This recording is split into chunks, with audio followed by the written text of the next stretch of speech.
ሲጉል ወይስ ኢቱ ለመወሰን ግራ ተጋብተዋል? ዛሬ ቀረል ባለ አማርኛ ልዩነታቸውን እናሳያችሁ። ሲጉል ቦዲ ታይፑ ኮምፓክት የሚባል ቦዲ ታይፕ ሲሆን ጠርዛማ የሆነ ዲዛይን ያለው መኪና ነው። ኢቱ ደግሞ ሃችባክ የሚባል ቦዲ ታይፕ ሲሆን ግራውንድ ክሊራንሳቸውም ከሲጉል ከፍታው ኢቱ ይጨምራል። ሌግሩምም ሲጉል በዚህ ልክ ሲሆን ከኢቱ ትንሽ ይጠባል። የኢቱ ሌግሩም በዚህ ያክል ነው ማለት ነው። እግሬም የሚነካው ነገር የለም ወንበሩ። ሲጉል ባትሪያቸው በ38.8 ኪሎዋት አወር የሆነ ባትሪ 405 ኪሎ ሜትር የሚሄድ ሬንጅ ሲኖረው እንዲሁም ደግሞ በ30 ኪሎዋት አወር የሆነ ባትሪ 300 ኪሎ ሜትር የሚሄድ ባትሪ ነው ማለት ነው።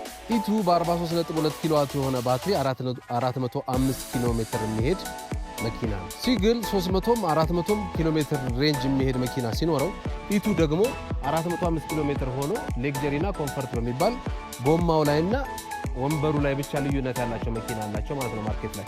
ስለዚህ ይህ ቪዲዮ እንደጠቀማችሁ አንጠራጠርም። ኤሌክትሪክ መኪና መግዛት ፈልገው መወሰን ግራ ለገባቸው ሰዎች ይህን ቪዲዮ ሼር አድርጓቸው። ኮላብሬት ያደረግ ነው በምክንያት ነው። ኢንዲቱ እንደሆነ ሰርቪስ ፕሮቫይድ ለማድረግ ነው።